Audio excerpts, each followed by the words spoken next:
President Trump under pressure, calling for the release of grand jury testimony in the Epstein case. The Justice Department filing a motion to do that. And late today, the president suing the Wall Street Journal. Here's ABC's Mary Bruce. Tonight, as President Trump tries to silence an uproar from some of his own supporters, the Justice Department now asking courts in New York and Florida to unseal grand jury records in the case of convicted sex offender Jeffrey Epstein. Trump saying, based on the ridiculous amount of publicity given to Jeffrey Epstein, I have asked Attorney General Pam Bondi to produce any and all pertinent grand jury testimony, subject to court approval. But that could take weeks or even months and would not fulfill his team's promise to release the full FBI files on Epstein. Here's the problem. The grand jury testimony is largely about Epstein and Maxwell, not about all the rich and powerful men who abused, assaulted, and abandoned young women.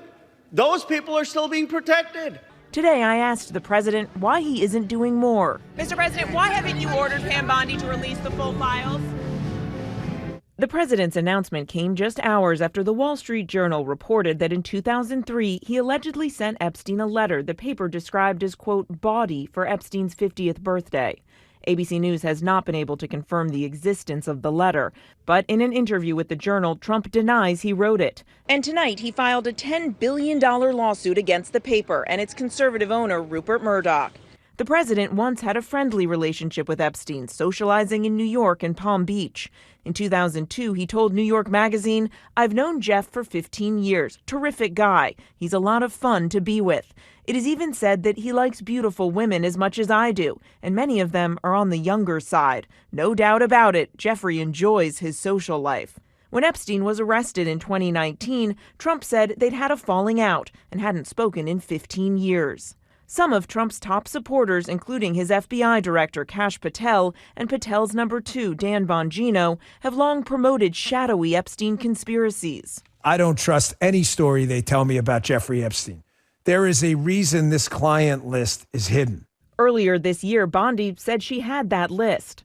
It's sitting on my desk right now to review. But over the 4th of July weekend, the Justice Department and FBI said the list didn't exist and that they would not release any more information about Epstein, leaving some of the president's top supporters disillusioned. Dan Bongino, who's always like shouting from the rooftops, we're going to get to the bottom of this and find out who these people are.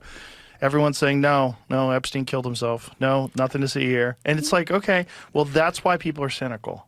And Whit, tonight, some of the president's top supporters are celebrating the president's decision to release this kind of testimony, though this is a lengthy process. These kinds of transcripts are usually highly protected, but some of the president's supporters say this is uniting the MAGA movement, though it remains to be seen just how much new information will ultimately be released. Whit.